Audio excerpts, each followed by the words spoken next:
자, 이번 시간은 도시개발법 이어서 나갑니다. 자, 지난 시간엔 도시개발법 전체적인 체계와 도시개발 사업을 시행하려면 먼저 도시개발구역이라는 걸 지정해놓고 그 안에서 도시개발 사업이 시행되는데 도시개발구역을 먼저 지정하기 전에 이 지역을 어떤 식으로 개발했으면 좋을 건지 청사진을 먼저 그린다 그랬죠. 그때 이 도시개발 사업을 시행하기 위한 청사진을 그리는 걸 무슨 계획을 한다? 개발계획.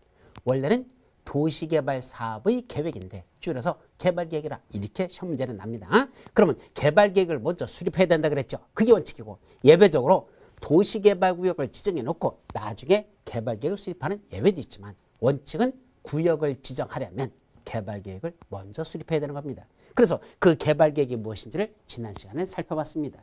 그럼 이번 시간은 뭐 살펴본다? 이제 그에 따라서 도시개발구역이라는 걸 지정하자. 그래서 이번 시간은 여기 도시개발구역 지정과 관련된 겁니다. 그럼 도시개발구역이라는 건 누가 지정할래? 원칙적으로는 시도지사, 대도시장 이자들입니다. 자, 우리 행정조직의 장체계도 간단히 볼까요? 여기 시도지사라고 표현하면 누굴 말한다? 특별시장, 광역시장, 특시, 도, 특도 이 5명을 시도지사라고 합니다.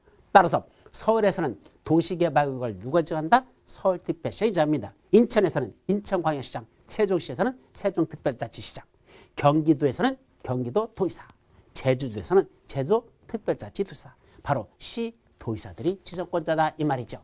그런데 거기 옆에 대도시장이라는 게 있네. 이건 무슨 말이죠?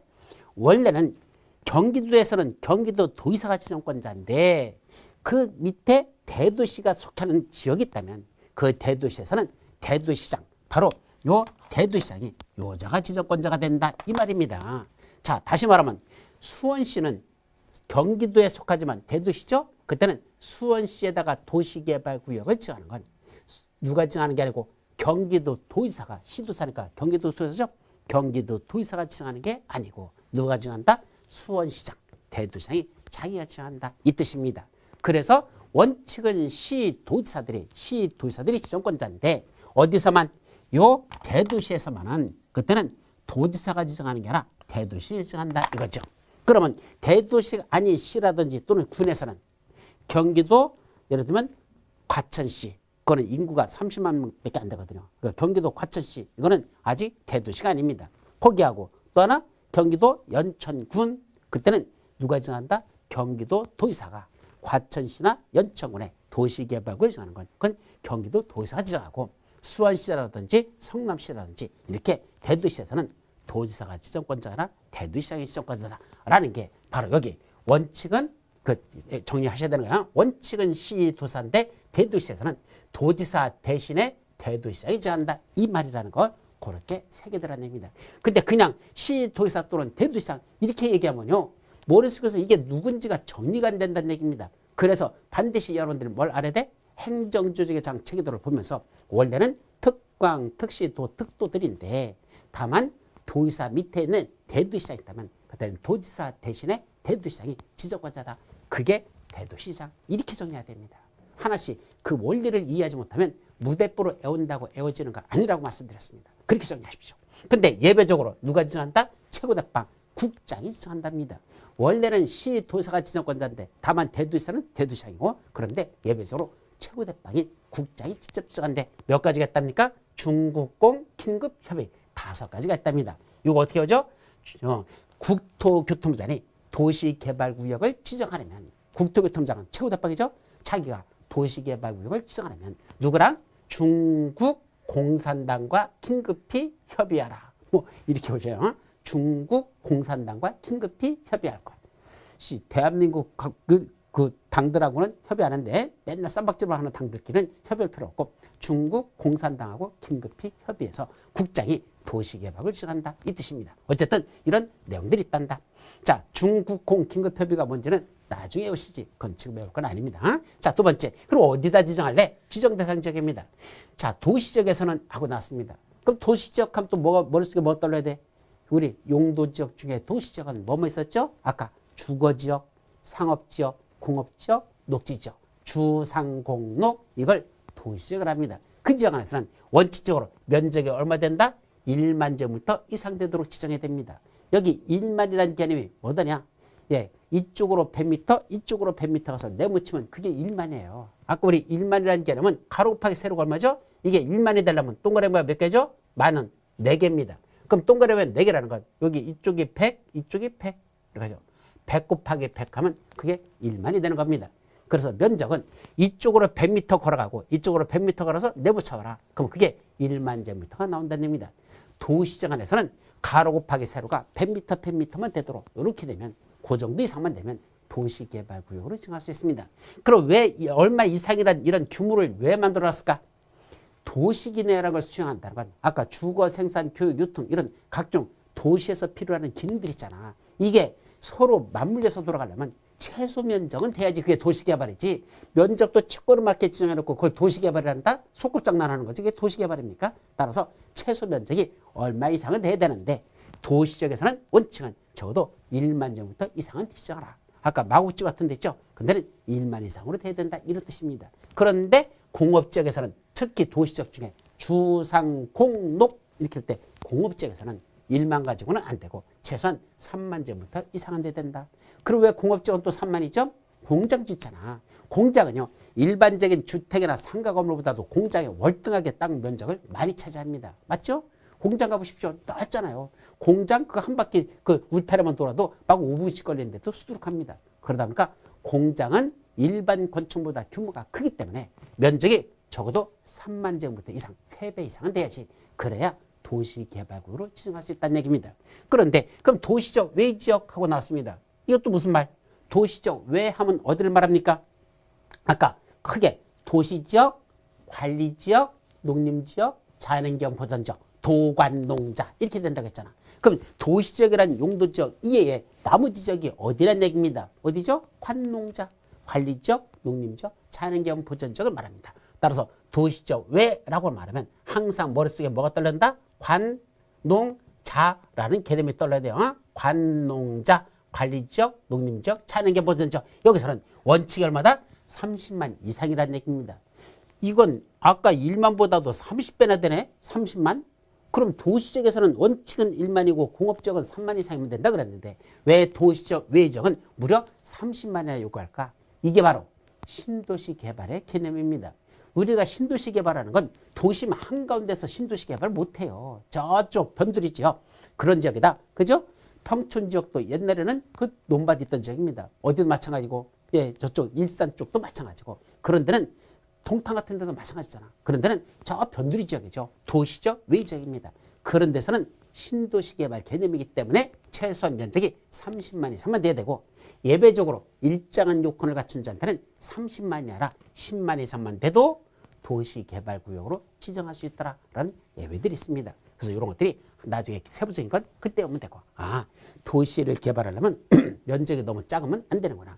일정 면적 이상 되도록 하는데 그게 도시적 안에서의 기준과 도시적 외지에서 지정하는 게 면적의 기준이 서로 다르다라는 것까지만 기억해두면 되는 겁니다. 아셨죠?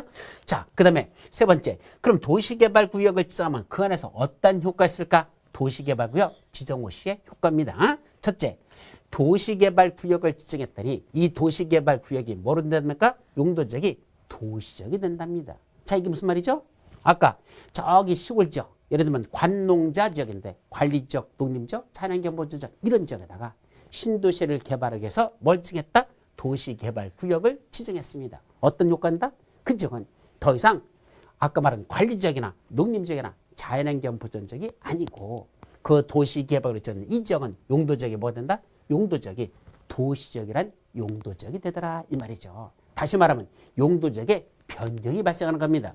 원래 농림지역은 농사를 짓는 걸 주로 한다고 그랬잖아. 근데 그 지역이 도시개발구로 그쪽에 지정되면 그 지역은 이제 농사 지려고 하는 게 아니잖아요. 도시개발하는 거니까 용도지역이 뭐로 바뀐다?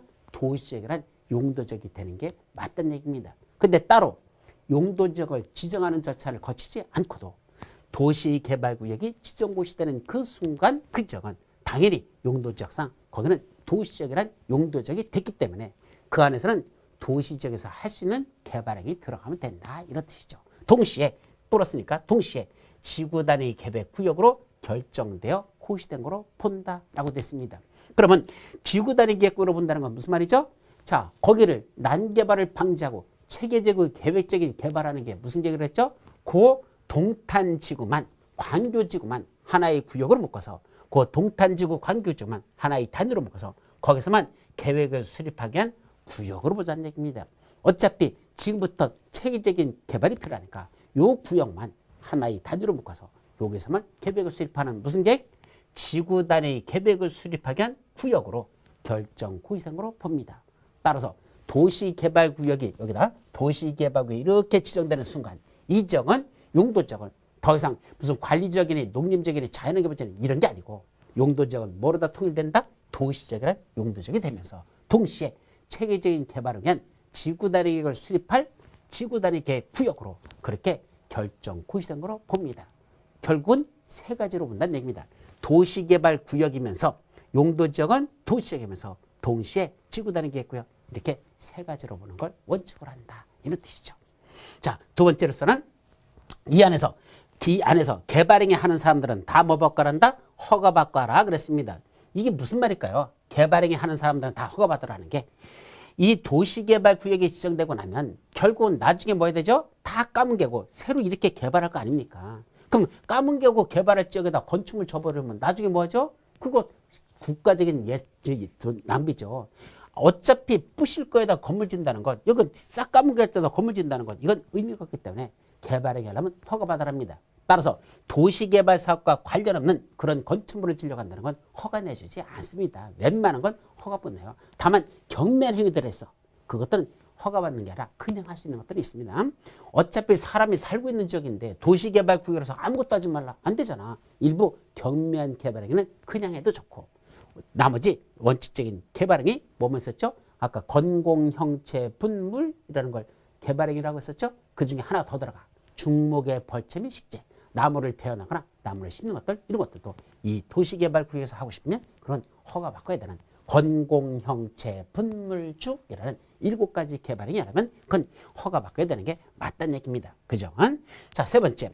근데 도시개발구로 지정되기 이전에 이미 그 안에서 인허가를 받고 공사에 착수한 사람이 있어요. 도시개발구로 지정되기 전에 허가 받았어. 건물 짓고 있었어. 그러면 도시개발구에 지정되면 그 건물 때려 부셔야 될까? 계속 지어도 좋을까? 계속 시행할 수 있답니다. 이거는요, 건물 지으란 얘기입니다. 대신 나중에 수용 방식을 할 때는 보상비 받는 거 뭐 하다는 얘기야? 보상비 주겠다는 얘기입니다. 새 건물 쳤으니까 새 건물에 해당하는 보상비 주겠다는 얘기죠. 만약에 이렇게 이미 공사에 착수한 사람한테 도시개발구에 지정돼서 이거 때려부셔라 그러면 아니 그 건물 짓느라고 그동안 들어간 돈이 얼만데 그걸 중간에 부시라면 이 사람 죽으란 소리가 똑같은 거죠. 막대한 손해를 보잖아요. 따라서 일단은 건물 지랍니다. 아니 나중에 철거할지도 모르는데 그래도 지라는 얘기입니다. 계속하라는 얘기입니다. 대신 나중에 수용에 들어갔을 때는 건물값 제대로 다 쳐주겠다는 얘기입니다. 어차피 완성됐으니까 그동안 들어간 돈 다 주겠다는 얘기입니다. 근데 그냥 부셔라 그러버리면 보상비 안 준다는 뜻이거든요. 그건 아니라 기득권을 보호한다는 말이라고 되는데 그때 기득권 보호라는 건 이미 공사에 착수해서 그 나중에 건물을 완성시킬 자격 있는 사람은 완성시켜서 그거에 대한 나중에 수용할 때는 보상비 그거에 합당하도록 다 드리라는 얘기고 나중에 환지 방식을 할 때는 건물의 값어치가 올라갔잖아요. 종전의 땅보다는 건물을 져서 새 건물을 했으니까 어떤 전체적인 값어치가 올라갔죠. 그만큼 환지에서도 좋은 땅을 주겠다는 겁니다. 그 값어치에 합당한 좋은 땅으로 줄 것이니까 손해보지 않도록 기존에 이미 공사에 착수한 사람은 기득권을 보호하기 위해서 계속 공사를 시행하도록 하도록 하자. 근데 계속 공사를 시행하되 다만 도시개발구역이 지정고시 된 날부터 30일 내에 뭐는 해야 돼? 신고는 하라는 얘기입니다. 제가요 도시개발구로 지정되기 이전부터 이미 이렇게 공사에 착수를 했다는 얘기야. 공사 시작했는데 지금 이렇게 하고 있습니다. 라는 사실을 며칠 내 도시개발구역 지정고시로부터 30일 내에 신고를 하고 계속 그렇게 시행할 수 있다라는 거. 이런 것들이 도시개발구역과 관련된 핵심적인 내용들이 되겠습니다. 자, 이제 내려가서 도시개발구역이 지정됐으니까 이제 뭐자? 도시개발 사업을 시행하자. 그때는 누가 사업을 시행하지? 그때는 사업시행자로 지정될 수 있는 사람은 무려 12명이나 있습니다. 국가나 지방자치단체부터 시작해가지고 총 12명이 사업시행자로 지정될 수가 있습니다. 근데 이 사업시행자로 지정될 수 있는 것들 사실 나중에는 외우셔야 돼. 뒤에 쪽은 민간시행자 쪽은 아니어도 공공시행자 요 앞쪽은 여러분들이 외우셔야 합니다. 국지공정지 해가지고 국지공정지 5개는 공공시행자들인데 이자들은 하나씩 다 애우셔야 되는데 어쨌든 공공시행자가 있고 민간시행자로 나눠지는데 이는 사업시행자는 아무나 하고 싶다고 해서 다 되는 게 아니고 요 12명 중에서 사업하고 싶은 사람 와봐 그랬더니 저요 하고 어떡하냐. 그럼 그중에 네가 하라 라고 지정하는 게 원칙입니다. 따라서 사업시행자는 아무나 되는 게 아니라 지정권자가 도시개발구역을 지정했던 지정권자가 이 자격 있는 사람들 중에서 사업시행자 지정을 해주면 그 사람이 원칙이 사업시행자가 되는 겁니다. 다만 그 지정권자들도 아까 누구 있었죠? 시도사 또는 대도시에서는 대도시장, 예배 국장 이자들이 지정권자죠. 그 자들도 자기들이 직접 지들도 국가나 지방자치단체에 속하니까 자기들이 직접 사업을 시행할 수도 있습니다. 그래서 구역을 지정한 지정권자가 지가 직접 사업을 시행해도 좋고 아니면 일정한 자격 있는 자들을 사업시행자로 지정해서 그 자들이 사업시행자가 되더라. 이게 원칙적인 사업시행자 지정이죠. 근데 사업시행자 중에서 제일 중요한 게 뭔지 아십니까? 바로 도시개발조합이에요. 이 조합 시험 문제는 매년 도시개발법이 6문제 난다 그랬죠? 한 문제는 다 도시개발조합에서 출제되고 있다. 이렇게 여러분들이 생각하셔도 될 겁니다. 자, 그러면 도시개발조합을 설립하려면 조합 설립인가라는 걸 받아야 됩니다. 조합 설립인가라는 걸 받습니다. 그럼 누가? 토지 소유자 7명 이상이 정관이라는 걸 작성합니다. 조합이 갖고 있는 규칙이 정관인데 그걸 만들어가지고 누구한테 가져간다? 바로 지정권자한테 가져가서 우리 조합이 이렇게 설립하려고 하는데 이렇게 설립할 수 있도록 인가해 주십시오 라고 조합 설립인가 신청을 합니다. 그때 뭘 가져간다? 그 토지 수요자의 동의서를 받아야 돼요. 그래서 7명이 돌아다니면서 여기 있는 토지 수요자들 있겠죠? 이 사람들한테 찾아다니면서 야 우리 도시개발 사업을 시행하기 위해서 조합을 설립하려고 하는데 여기 도장 좀 찍어주세요 라고 동의서를 받습니다. 그때 얼마큼 받을까? 똑같습니다. 아까 앞에 넣었던 개발계획, 환지방슈라 때 개발계획 동의요건을 썼죠? 면적 3분의 2, 총수 2분의 1, 면삼총이라는 동의를 받아야 됩니다. 근데 이 동의요건 한번 볼까?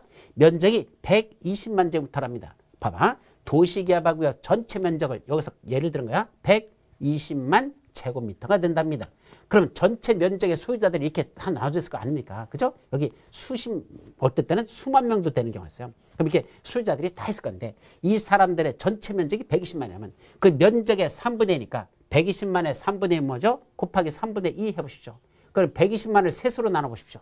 그러면 40만씩이죠. 그럼 40만에 셋으로 나눈 것 중에 2개니까 120만의 3분의 1은 80만이 됩니다. 그때는 면적은 적어도 80만 이상 됐다는 이 면적을 다 합쳐서 80만 이상 되는 토지 수요자들의 동의를 받고 동시에 전체 인원만의 총수가 있겠죠. 전체 있는 토지수자 총수가 있겠죠. 그 사람들이 몇 명 있다면 1000명 있다면 토지 수요자 1000명이라면 그 1000명이 얼마? 2분의 1. 그럼 1000명의 2분의 1이니까 몇 명이죠? 500명 이상의 동의를 받으면 됩니다. 그래서 면적은 총 120만 제곱미터 중에 3분의 1, 80만 이상 될 때까지 받으면 되고 그 다음에 토지 수요자 전체 1000명 있다면 그 중에 500명, 2분의 1 동의를 받습니다. 그래서 면적 3분의 2, 총수 2분의 1은 그걸 동시에 충족하는 동시에는 최소 인원의 동의를 받으셔야 그래야지만 이 조합을 설립하기 위한 인가를 받을 수 있다. 그래서 이건 나중에 계산 문제로다가 여러분들 시험 문제로다가 다시 연습하는 경우가 있을 건데 그때 보도록 하고. 자, 그럼 조합은 뭐뭐로 구성되죠? 조합원이 있어요, 임원이 있어요, 총회가 있어요, 대의원회가 있어요. 이 4가지 조직이 있습니다. 조합이 설립되면 당연히 거기 구성원이 조합원이 되겠죠. 그 다음에 그 조합을 이끌어가는 임원이 있습니다. 누구도 있고 조합장 1인이 있고 이사, 감사 이런 조합장, 이사, 감사라는 그런 임원도 있죠. 또 조합원들 전체가 모여서 의결해야 될 거 아니야. 그 조합원들 전체가 모이는 최고 의결기관을 뭐라고 한다? 총회라고 하고. 근데 조합원들이 맨날 모여서 회의를 못하니까 다시 그 중에 대표자만 뽑아서 대의원회라는 걸 구성합니다. 그래서 총회는 전체가 모이는 거고 그 조합원들 중에서 의결권을 가진 조합원 중에서 조금 톡톡 튀는 사람들 있어. 앞장서기 조합원들 있죠. 그분들만 따로 뽑아가지고 대의원회라는 걸 구성해서 총회의 권한을 대행하게 할 수 있는 걸 대의원회라고 합니다. 국민들이 있고 국회의원이라는 게 있잖아. 그때 국민들은 뭐가 되는 거죠? 다 모인 건. 그건 총회의 개념이고 거기에 다시 대표자만 뽑아서 그게 국회의원들, 그게 대의원으로 보시면 됩니다. 하여튼 이 조합원들이 모여서 최고회의를 열고 그 속에서 지들이 못하니까 일부 권한을 대의원들, 야 우리끼리 맨날 모이는 건 힘드니까 니들이 좀 회의를 열어서 니들이 결정하라. 의사결정기관 대의원회라는 게 있습니다. 그래서 임원들은 집행기관이고 대의원회는 의결기관입니다. 그래서 요거는 행정부 개념이라면 임원은 행정부 개념이라면 대의원은 국회 그런 권한을 갖는다. 이렇게 여러분들이 이해하시면 되겠죠. 자, 마지막으로 이렇게 시행자가 지정됐던 게 일정한 사유였으면 그 시행자를 다른 자로 뭐 할 수 있어? 변경할 수 있습니다. 이번에 시험 문제 출제됐던 겁니다. 올해. 그래서 시행자가 있던 걸 변경하는 거. 그것도 그냥 외우면 못 외워요. 네 가지라 되는데 그걸 그림식으로 딱 그려놓고 뭐 한 날부터 뭐까지 뭐가 없으면 그때는 그 시행자를 변경할 수 있다. 그걸 그림으로 그려서 착착착 정리하면 되는데 그건 지금 외울 수 있는 건 아니고 하여튼 시행자 변경도 가능한 경우가 있다. 정도만 여러분들이 기억하시고 넘어갑니다. 이것이 뭐야 하는 거? 도시개발 사업을 시행하는 사업 시행자에 관한 내용. 자, 이제 사업 시행자가 할 일은 뭘까? 사업을 시작하기 위한 구체적인 게 무슨 게? 실시 계획이라고 합니다. 이제 사업 시행자로 지정을 받았잖아. 그럼 지가 사업을 해야 될 거냐? 무대뽀로 합니까? 안 되겠죠. 나는 사업 시행자로서 여기를 이런 식으로 하겠습니다라는 구체적인 게, 즉 개발계획에서 이렇게 했으면 좋겠다고 아까 누가 도시개발구역 지정권자가 구역을 지정하기 전에 여기를 이런 식으로 개발하면 좋겠다고 무슨 계획을 수립했죠? 지정권자가 개발계획을 수립했었습니다.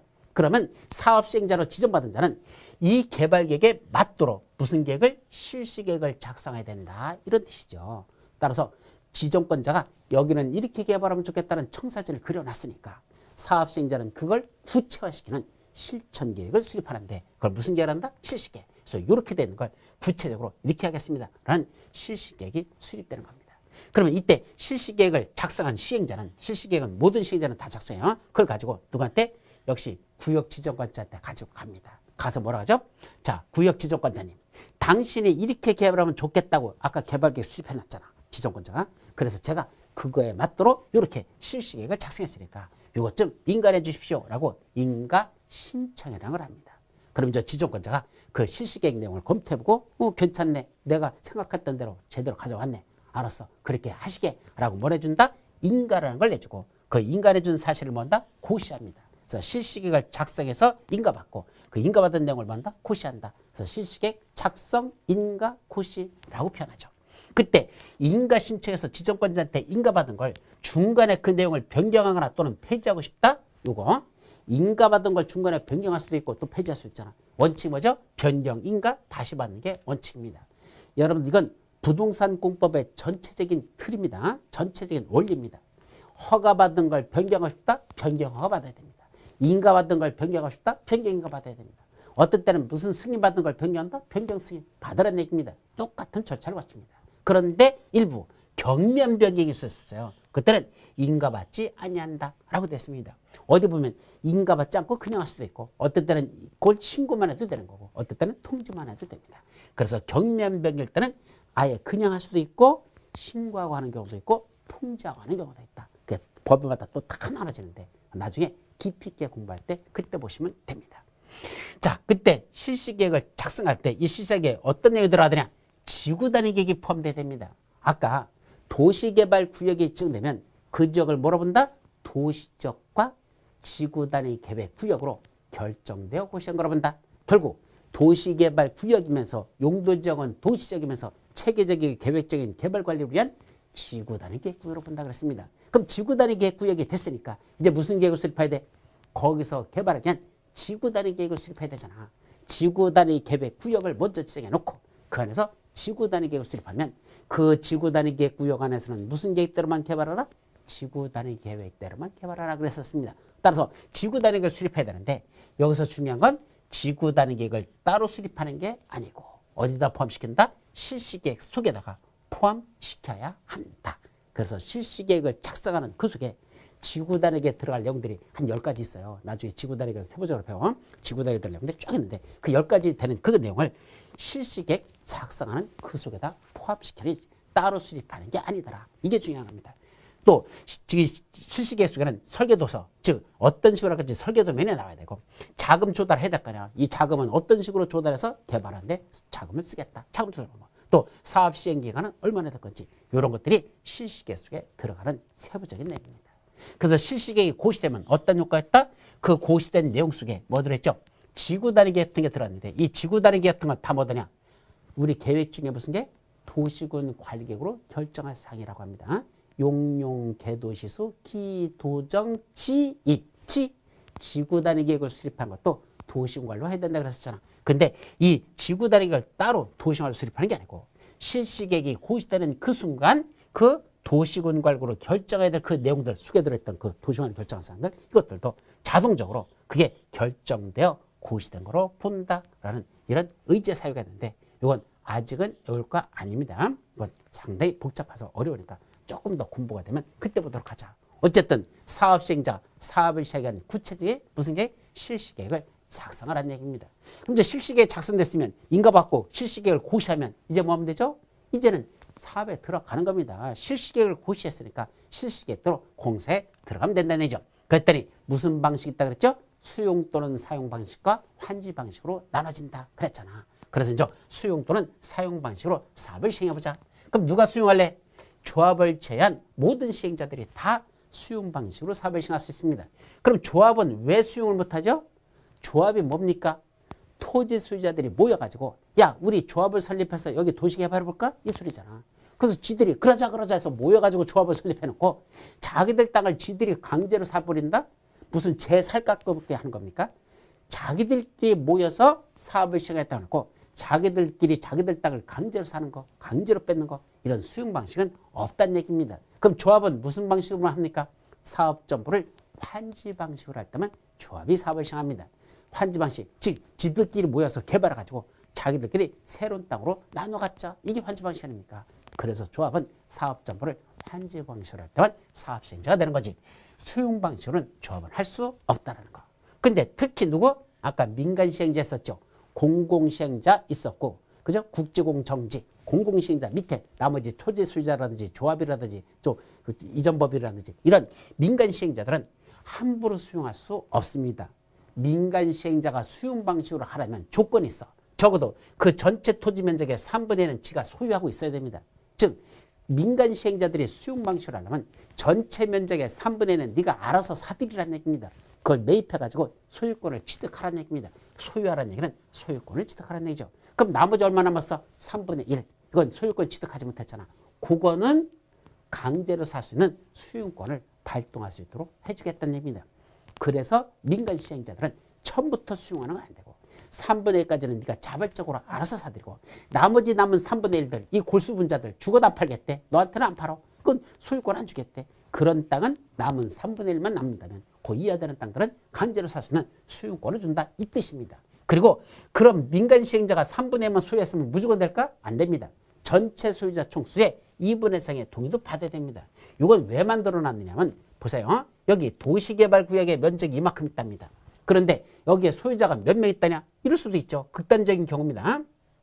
자, 이게 1번 필지, 2번 필지입니다. 그럼 이게 3번 필지일까? 아닙니다. 3번 필지들은 이렇게 쪼개서 3번, 4번, 5번, 6번, 7번, 8번, 9번, 10번, 11번, 10번, 11번 해가지고 여기 몇 명 있다냐? 예, 요 속에만 98명 있다고 가정합니다. 그럼 1번, 2번 필지에서 98명까지 합치면 총 100번 필지가 있습니다. 소유자가 각각 다르다고 가정하고 그럼 총 100명의 소유자들이 도시개발구역 안에 있다는 얘기입니다. 그런데 면적 3분의 3만 소유하라 그러면 1번 필지하고 2번 필지만 사들이면 3분의 1은 됐겠죠. 전체 면적으로 보면. 그럼 나머지 남은 98명의 땅들은 뭐 하면 되죠? 강제로 수용해버리면 되느냐? 안 된다는 얘기입니다. 면적 3분의 1만 갖고는 안 되고 전체 총수 100명 중에 2분의 1이니까 몇 명? 50명 이상의 동의를 받아야 된다는 얘기입니다. 그래서 2명 땅만 받았다고 끝나는 게 아니고 나머지 98명 중에 50명이 달려야 되니까 2명에다가 되려면 몇 명이 돼? 50명이 되려면 48명이 되죠. 98명 중에 이 속에서 48명은 오케이를 받아야 48명의 동의서를 받아야 그래야 오케이를 받아야 아까 2명하고 합쳐서 총 50명.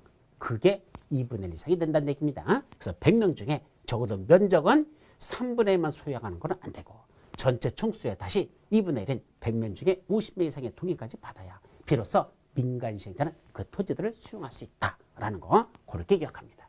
아까 토지상환 채권이라는 건 뭐라 했죠? 보상비를 주는데 무슨 방식에서? 수용 방식에서 현금으로 주는 게 아니고 나중에 조성되는 토지 또는 건축물로 지급하기 위한 약속증서 보상비를 현금이 아니고 나중에 조성되는 토지나 건축물로 주겠다는 약속증서를 토지상환 채권이라고. 그때 그렇다고 해서 매수대금의 전부를 조성된 토지 건축물로 준다? 상환한다? 안 됩니다. 만약에 모든 토지소에서 다 못 할래? 저는요 뭐 줄 필요 없어. 저기 보상비 현금 말고요 전부 다 땅으로 주세요. 100명이면 100명 다 땅으로 달라면 이게 무슨 방식이요? 환지 방식이죠. 따라서 수용 방식에서는 이 토지상한 채권으로 주는 건 전체는 안 되고 분양대상 토지건축물의 2분의 1까지만이야. 그래서 분양대상 토지건축물 중에 2분의 1까지만 채권으로 발행해서 나중에 그 사람들 땅으로 주겠다는 약속을 하면 되고 나머지는 다 뭐로 준다? 현금으로 줘야 이게 수용 방식은 된다는 거죠. 그래서 수용 방식에서 전부 다 토지상 채권을 주는 건 그건 환지 방식이기 때문에 안 되고 2분의 1 초과해서는 안 된다라는 것도 가끔 시험 문제 납니다. 그때 토지 수자가 원할 때만 발행하지 강제로 발행할 수는 없습니다. 자, 사업시행자가 돈이 부족해야 돼. 야, 나 현금 없으니까 너 땅으로 가져가. 채권 줄게. 안 됩니다. 토지수자가 원하는 경우에만 채권을 발행할 수 있습니다. 특히 민간 시행자들, 아까 민간 시행자 사업자들, 그 민간 시행자들은 뭐 해야 된다? 이 토지산 채권을 발행하려면 지급보증을 받아야 됩니다. 지급보증이 뭡니까? 내가 나중에 토지나 건축물을 만들어주지 못하면 이거 싹 까먹고 새로 개발했잖아. 그거 만들어서 줘야 되는데 그걸 못하면 다른 자가 대신 그렇게 만들어주겠다는 그 보증을 세우라는 얘기입니다. 내가 너한테 돈을 못 갚으면 다른 사람이 대신 갚겠다. 이게 뭐예요? 보증인이잖아. 지급보증이라는 건 나중에 그렇게 못 만들어주면 다른 자가 대신 만들어준다. 누굴 말하죠? 은행 또는 보험회사 또는 그런 공제조합 이런 데서 걔들이 이런 보증을 서줍니다. 만약에 저 사업시행자가 니들한테 토지건축물 못 만들어줘? 나중에 돈이 없어서? 그럼 내가 만들어줄게 라고 은행이라든지 보험회사라든지 그런 자들이 대신 보증 써주는 거 이게 지급보증이라는 걸 세워라 이 소리입니다. 아까 선수금은 미리 받는다 그랬죠? 취득한 토지의 개발비를 충당하기 위해서 자, 땅을 사들였잖아. 이제 까먹고 개발했잖아. 그 충당해서 선분양으로 미리 받는 돈을 뭐란다? 선수금이란다. 이게 바로 조성토지 등을 공급받거나 또는 이용하려는 사람들한테 그 해당 대금의 전부로 받아줬고 일부만 받아줬습니다. 미리 납부받는 걸 이걸 선수금이란다. 그래놓고 이제 공급하는 방법은 아까 몇 가지 있다 했죠? 경쟁입찰, 추첨, 수익약, 원해지 공급 네 가지가 있었죠. 그걸 여기다 간단하게 설명을 달았습니다. 경쟁입찰이라는 건 어떻게 하는 거다? 최고 가격으로 응찰한 자를 낙찰절하는 거. 경매 아시는 분들은 잘 아실 거야. 가장 높은 가격으로 써낸 사람한테 당첨되죠. 그게 최고 가격으로 응찰한 자를 뭐라자? 낙찰절한다. 이런 얘기입니다. 두 번째는 추첨의 방법이라는 건 뭐 하는 거죠? 뽑아요, 뽑아, 복골복 이렇게 써놨네. 바로 자 여기다가 여러분들 이 한 평당 200만 원씩 분양하려고 하는데 이거 사고 싶은 사람 있으면 오세요 라고 합니다. 그럼 사람들이 몇 명이 왔을 거냐? 그럼 여기다가 그 각각의 번호를 집어넣고 뭐죠? 손 놓고 뽑으세요. 되죠. 뽑아라는 얘기입니다. 그래서 당첨된 사람들에게만 주겠다. 이걸 뭐죠? 복골복이라고 합니다. 이걸 무슨 방식? 추첨의 방법을 합니다. 반면에 수익 이야기라는 건 너에게 얼마에 줄게? 오케이? 이렇게 되시죠. 자, 너한테는 요 땅값 평당 200만 원에 주려고 하는데 괜찮냐? 그랬더니 아유 너무 비싼데요. 그럼 180만 원. 아유 그것도 비싼데요. 그럼 170만 원. 그러죠. 땅땅 도장 찍으면 이게 수익액의 방법으로 주는 겁니다. 근데 원형지라는 건 뭐랬죠? 여기는 땅, 개발되지 않은 땅.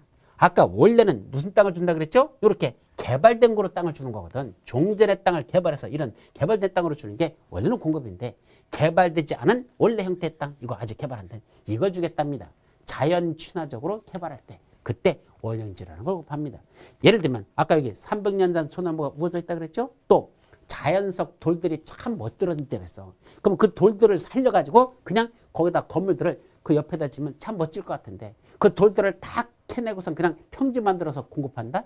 별로 실익이 없을 수도 있겠죠. 그때는 차라리 자연경관을 살려서 짓는 게 좋을 것 같으면 그때는 원형지를 곱하는데 원형지는 함부로 다 주지는 않아요. 일부 면적에 관해서만 원형지를 줍니다. 전체 면적 중에 3분의 1을 초과해서는 안 돼. 도시개발구역 전체 면적 있죠. 그중에 원형지로 공급하는 건 3분의 1 이하의 한정에서만 원형지 공급이 가능합니다. 어쨌든 이런 것들이 있죠.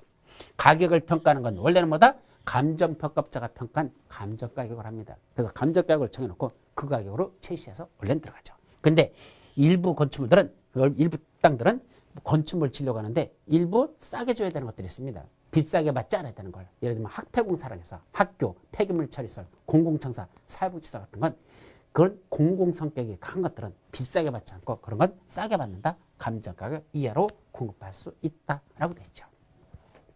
자, 이제 무슨 방식으로 한다? 환지 방식으로 넘어갑니다. 그래서 환지 방식이 사실은 조금 까다로워요. 근데 환지 방식의 원리를 모르니까 까다로운 겁니다. 그래서 이번엔 환지 방식의 원리에 대해서 먼저 이해하도록 합니다. 자, 보세요.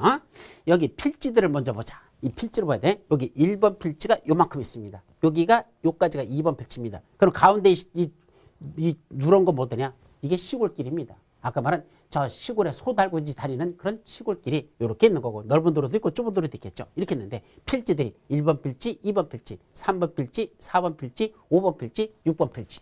이쪽 도로 건너서 7번, 8번, 9번, 10번, 11번, 12번, 13번, 14번, 15, 16, 17, 18.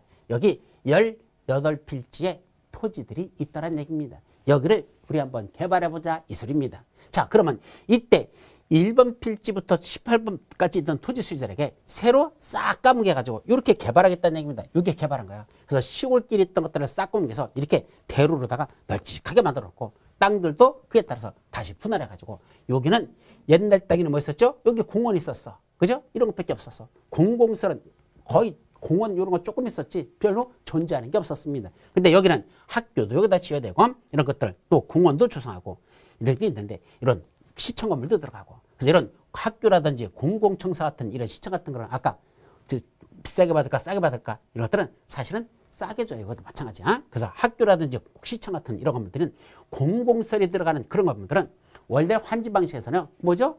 토지 수자들이 내놔야 되는 땅입니다. 니들이 여기다 공원 같은 거 조성해줘? 그런 것들은 너희들이 내라는 도로 만드는 땅에 관한 면적, 공원이 조성하는 면적들 이런 것들은 뭐 한단다? 너희들이 부담하라는 얘기입니다. 대신 학교나 시청 같은 건 공짜로 가져갈 수는 없어. 지들이 물론 지들도 만들어드는 건 그만큼 내놔야 되겠지 일부. 그러나 공원부지 또는 학교부지 이런 도로부지, 공원부지, 학교부지 같은 건 다시 공원부지, 도로부지 같은 건 완전한 공공설이기 때문에 공공설은 무관다 토지 수자들이 자기들이 땅을 내놓는 겁니다. 따라서 도시개발을 하게 되면 문제가 뭔지 아십니까? 종전에 가지고 있던 땅 면적보다도 새로 개발돼서 받는 이 땅의 면적이 늘어난다 줄어든다? 줄어든다는데 원리가 있다는 게 중요한 겁니다. 왜 줄어들죠? 종전에는 도로 같은 거나 공원 같은 게 별게 없잖아. 조금밖에 없었잖아. 근데 새로 만들어진 도로는 널찍한 도로들이 차지하는 면적도 많이 차지하고 전체 면적에서 도로가 차지하는 면적 또 공원 부지가 차지하는 면적 이런 게 많기 때문에 나중에 돌려받는 땅은 그런 걸 조성하고 남은 땅을 돌려주기 때문에 환지를 주기 때문에 땅의 면적이 줄어듭니다. 더더군다나 뭐가 들어간다? 보류지라는 것도 있고 채비지라는 것도 있습니다. 사업에 필요한 경비에 충당하기 위한 땅. 즉 도시를 개발하는데 돈 들어가잖아. 그걸 시행자가 지가 땅을 요만큼 갖고 있다가 이 땅을 팔아버립니다. 보통 팔아요. 처분해요. 그럼 돈 들어오죠? 그 돈 가지고 이 사업에 수되는 비용을 그거로 쓰는 겁니다. 그러다 보니까 결국은 사업에 수되는 비용을 토지 수자한테 현금으로 받는 게 아니고 땅으로다가 지들이 조성해놓고 이 땅을 팔아서 그 막대한 몇천억이라는 데는 돈이 들어오면 그 돈 갖고 개발비에 쓰기 때문에 이 땅도 토지 수자들이 땅으로 내는 겁니다. 개발하는 비용을 현금으로 내는 게 아니라 땅으로 내놨기 때문에 그만큼 나머지 이 토지 수자들이 새 땅 받을 때는 땅의 면적이 또 줄어드는 거고 여기 현재 쓰지 않고 일정한 목적에서 남겨둔 땅 현재는 안 쓸 거야. 그냥 남겨두겠다. 이것도 보류주를 남겨둔 건 이 사람들한테 주지 않은 땅이잖아. 그러니까 이 땅 어디서 도로 들어간 땅, 공원 들어간 땅, 보류지 들어간 땅, 채배지 들어간 땅 요만큼은 여러분들이 토지수자가 부담하는 것이고 나머지 남은 땅 가지고 1번, 2번 뭐 이런 식으로 지들이 그 다음에 남는 땅 가지고 나눠가서 지들이 환지를 받는다 이겁니다. 그래서 새로 받는 땅의 면적은 종전보다 왕창 줄어든다. 자, 얼마큼 줄어들까? 그 비율은 다 다릅니다. 사업마다. 그런데 일반적으로 약 50%도 감소한다고 생각하시면 됩니다. 일반적인 거지 반드시 사업마다 딱 50%는 아니야. 어떤 때는 최대 60%도 넘어가요. 옛날에 했던 사업 보니까 80%까지도 넘어가는 것도 본 적 있어요. 엄청납니다. 그러면 전체 면적 중에 80%를 전부 다 공공시설로 빼버리거나 그 채비지로 빼버리고 나머지 20%만 준다는 얘기야. 다시 말하면 100평 가진 사람에게 나중에 개발 끝나면 20평 주겠다는 얘기입니다. 돌아버리는 얘기입니다. 그런 것도 있을 수 있는데 그건 뭐 그런 사업은 흔한 사업은 아니었었고 어쨌든 보통은 반 정도 종전 땅보다는 새로운 환지 땅은 반 정도 줄어든다. 이렇게 보자는 얘기죠. 그래서 원래는 보세요. 그럼 100제곱미터 가진 사람 이제 산수적으로 그냥 계산해보자. 반 줄은 걸 전제를 했을 때는 50% 감소한다면 새로 주는 땅은 얼마 줘야 되죠? 100제곱미터 가진 사람은 50제곱미터. 그 다음에 200제곱미터 가진 사람은 반으로 줄까 100제곱미터. 이렇게 줘야 되잖아. 그런데 이 조성되는 땅들이 이렇게 바둑판으로 딱딱딱 이렇게 자르다 보면 평수가 같은 평수가 이렇게 나오는 경우가 많거든요. 그러다 보니까 요거는 평이 아니라 제곱미터로 보자. 60제곱미터. 이게 한 평이, 이 한 필지가 60제곱미터라고 가정한다면 100제곱미터 가진 사람은 원래 반으로 줄여주면 50제곱미터 주는 게 원래는 맞는 거야. 그런데 이 한 필지 자체가 60제곱미터다 보니까 10제곱미터를 늘려줬습니다. 원래는 100 가진 사람에게 반으로 줄여서 50을 주는 게 정확하게 계산한 건데 10을 더 늘려줬다? 그걸 뭐란다? 증환지. 땅을 늘려줬다는 얘기죠. 그럼 늘려서 받은 것만큼 이 사람은 돈 내놔야 돼, 안 내놔야 돼? 내놔야 됩니다. 그게 청산금입니다. 청산금을 징수합니다. 너는 원래 100을 가졌으니까 50만 줘야 되는데 10을 늘려서 원래 이게 쪼개진 게 60으로 쪼개놨으니까 10을 더 가져가니까 10 더 가져가는 거. 그럼 돈 내놔라? 청산금 징수대상이죠. 반면에 이쪽 사람 2번은 200제부터 갖고 있었잖아. 그럼 반으로 줄이면 얼마 주죠? 100제부터 주는 게 원래는 맞아. 근데 한 필지가 얼마야? 60제부터밖에 안 되잖아. 그러면 40을 줄여줬죠. 그럼 이 사람한테는 뭐라가 되냐? 2번 필지 사람한테 60을 주면서 너는 원래는 100을 줘야 되는데 이게 60제곱밖에 안 되니까 너한테 60짜리 줄게. 40은 대신 돈으로 줄게. 청산금 교부대상이라고 합니다. 그래서 증환지 하는 사람한테는 돈 더 받고 가만지 줄여주는 사람한테는 손해본 것만큼 돈으로 주는 거. 이런 걸 청산금 징수 교부라고 한단다. 이게 청산금이죠. 아셨죠? 자, 그리고 아까 9번 필지 가지고 8번 필지 가진 사람 봐봐. 그럼 8번, 9번은 어디죠? 도루변을 했을 때 이쪽 쪽에서 총 이렇게 4번으로 쪼갠다면 1번, 2번, 3번, 4번 구역, 1구역, 2구역, 3구역, 4구역으로 나눈다면 이 중에 7번 필지 가진 사람은 여기는 요 자리잖아. 원래 있던 자리가 여기니까 요 자리 주는 걸 무슨 환지를 한다? 그걸 제자리 환지라고 합니다. 이게 원칙입니다. 자기가 있던 땅에다가 그 땅 위치에다 자기 땅을 주자. 이게 제자리 환지죠. 근데 누구는 8번 필지 가진 사람과 9번 필지 가진 사람은 여기를 줄 수 있다냐? 제자리. 그럼 8번이 어디죠? 이쪽이네. 9번이 어디죠? 여기네. 근데 8번 필지는 보류지로다가 남겨두겠대. 안 주겠대. 당분간 일정한 목적으로 해서 아직은 안 주겠대. 보류지로 남겨두겠대. 또 여기는 공원이 조성되네. 아, 공원 줘가지고 그걸 뭐에다 써먹으라고. 못 주잖아. 그래서 8번 가진 사람한테는 길 건너편 2번 필지가 있던 요 지역을 줘버립니다. 요게 이렇게 십자로 이렇게 잘라봤을 땐 이제 2번 필지는 여기죠. 여기다가 8번은 요 자리를 주고 9번은 다시 그 옆자리. 요쪽이죠. 여기. 요거 요쪽을 말합니다. 그게 요 자리죠. 그래서 원래 있던 8번 자리는 보류지로 다니까 못 주고 9번 필지에 있던 자리는 공원 쪽으로 가니까 못 주고 할 수 없이 다른 자리를 줄 수밖에 없습니다. 이걸 제자리 환지, 이런 걸 다른 자리를 한다. 그럼 이 다른 자리 환지가 정해주는 이걸 뭔다? 환지 예정지 지정이 되겠죠. 그래서 여기 1구역 공사가 다 끝났습니다. 그래서 이렇게 조성이 끝나면 환지계획에서 8번, 9번 주기로 했으니까 이제 공사가 끝나면 이 8번, 9번한테 여기 공사 들어가기 전이잖아. 야, 니들 미리 여기 가서 사윤숙하고 있어. 어? 그래서 1번 이쪽 구역의 공사 1구역이 여기가 여기 1구역이야. 1구역 공사 완료. 바로 1구역 공사 끝났죠? 그럼 2구역 들어가기 전에 요 8번하고 9번 같은 사람한테는 니들 여기 장차 니들 땅이 될 땅이니까 저 땅에 가서 미리 사윤수익하고 있어라 라고 지정하는 걸 아까 뭐란다? 환지, 예정지, 지정이라고 했었죠. 그리고 예정지 지정해주면 되는 겁니다. 자, 그리고 환지를 정하지 않는 사람도 있어요. 환지 부지정. 누구일까? 여기 보십시오. 본인이 환지를 받기 싫답니다. 이분 뭐 하신 분이야? 아까 여기 보니까 이쪽이 어디더냐? 이쪽입니다. 여기서 뭐 하신 분이야? 70평생 농사만 지셨던 분이야. 그분한테 새로 도시 개발해서 삐까뻔쩍하게 도시 만들어줄게요. 여기 새로운 땅으로 줄게요. 그랬더니 여기 있던 시골 농지에 있던 이분이 이거 준다고 했더니 뭐랬죠? 야, 내가 이 나이에 이제 도시 만드는 데 가가지고 거기서 나이트클럽을 운영할 거니 술집을 운영할 거니 식당을 만들 거냐? 내가 배운 기술은 농사기술밖에 없는데. 따라서 이런 도시 만들어지는 거 주는 거 나 원치 않는다. 내가 배운 건 농사기술밖에 없으니까 나 그냥 돈 달라. 그 돈 받아가지고 떠나서 이 도시개발 밖에 있는 농경지 사가지고 여기는 농사를 여기서 지을 거니까 여기 환지 받는 걸 원하지 않는다. 본인의 신청한 환지 부지정이라고 표현합니다. 그래서 본인이 환지 받기 싫답니다. 또 하나 환지를 주고 싶은데 사업시행자가 짜보니까요. 마땅히 이 6번 필지 수질 때는 줄만한 땅이 없어요. 여기에. 다른 사람들 거 자리 정하고 나니까 6번 필지는 줄 땅이 없습니다. 그래서 그 6번 수요자한테 미안하지만 당신한테는 줄만한 땅이 없으니까 그냥 돈 받고 떠나시죠. 했더니 그 수요자가 그러죠. 라고 동의를 했죠. 이게 본인의 동의입니다. 그때는 환지를 정하지 아니할 수 있습니다. 근데 그때 환지를 안 정할 때는 만약에 이 6번 필지에 임차권자가 있으면 임차권자의 동의도 받아야 된다. 시험 문제 여러 번 났었죠. 왜요? 아니 소유자만 돈 받고 떠나면 임차권자는 임대차 계약 기간이 있는데 그럼 임차인은 주인 떠나버리면 임차인은 갈 곳이 없어지는데 그래서 임차권자도 계약을 포기하고 그래요? 주인 떠난답니까? 저도 그럼 가죠 뭐. 저도 그냥 보증금 받고 떠날래요. 그러면 임차권자 동의가 있으면 그때는 환지를 정하지 아니할 수 있지. 임차권자는 왜 내가 계약기간도 안 끝났는데 왜 나갑니까? 라고 주장하면 임차권자 권리보호를 위해서 그때는 환지를 정하지 않는 부지정은 될 수가 없습니다. 그래서 본인의 토지 수자의 신청 동의한 환지 부정할 때는 임차권자 동의가 있어야 됩니다. 또 하나 여기 14번 필지 과수토지 이거 뭐죠? 종전했던 땅이 너무 작았었어요. 그래서 새로 환지를 주려고 했더니 사이즈에 맞는 게 없어. 워낙 작아가지고 여기다 주려고 했더니 그 사이즈 규격에 만들어진 조성된 땅이 없습니다. 그래서 14번 토지사한테 뭐죠? 미안하지만 너는 종전에 갖고 있던 땅이 너무 작아가지고 새로 환지를 줄 만한 면적이 없기 때문에 너는 돈 받고 떠나라. 그것도 환지 부지정 대상이 된단다. 이거죠. 자, 이런 건 기본적으로 여러분들이 정리해 주시고 자, 그 다음에 입체환지라는 거 마지막 하나 더 정리하자. 입체환지가 뭘까? 바로 여기에 토지만 있는 게 아니라 뭘 가진 사람 있죠? 주택을 가진 사람들이 있더라. 또는 상가를 가진 사람들이 있더라. 이렇게 건축물을 가진 사람들이 있습니다. 원래는요. 이 도시개발 사업이라는 건 뭐를 바꿔주는 거다?